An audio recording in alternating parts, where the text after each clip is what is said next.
Почитувани, денешната пресконференција ќе започнеме со еден цитат од последните се понервозни изјави на македонскиот премиер. Цитатот оди вака: "Секој човек што блефира треба да биде подготвен да се соочи со својот блеф." Господине Груевски, добре дојдовте во клубот на предавниците, чиј автор и кум сте вие лично и персонално. 5 години блефирате, го лажете македонскиот народ, го опивате со вашиот лажен патриотизам. Безочниот блеф го откри еден од вашите најблиски соработници. 3 години после НАТО самитот во Букурешт, Антонио Милошевски му призна на генералниот секретар на Обединетите нации дека неговиот шеф Груевски прифатил промена на името со име со географска одредница.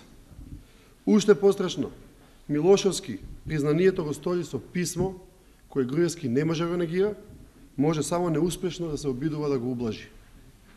Истовремено, тој конечно призна дека име со географска одредница не само што е прифатливо за Груевски, туку дека истото сега како владин предлог го ставаат на маса во преговорите.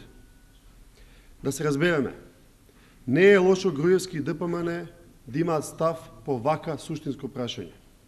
Не е лошо да имаат активна позиција во преговорите. Не е лошо предлозите или решенијата да се стават на испит пред народот. Лошо е 5 години да се губи време.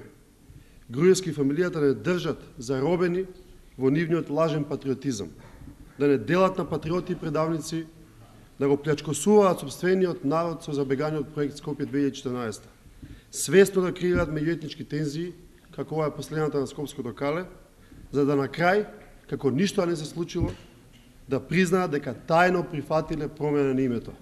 Одлично прашање што би рекол премиерот Груевски. Господине премиер, престанете да ги потценувате сопствените граѓани. Вие сте прочитана приказна. Сите ваши адути со ова паднаа во вода. Паднавте на лажниот патриотизам, паднавте на лажната економска преродба, паднавте на протоколовиот криминал и корупција. Затоа многу брзо ќе го почувствувате гневот на сопствениот народ. Господине Груевски, вистината како шило излезе на виделина.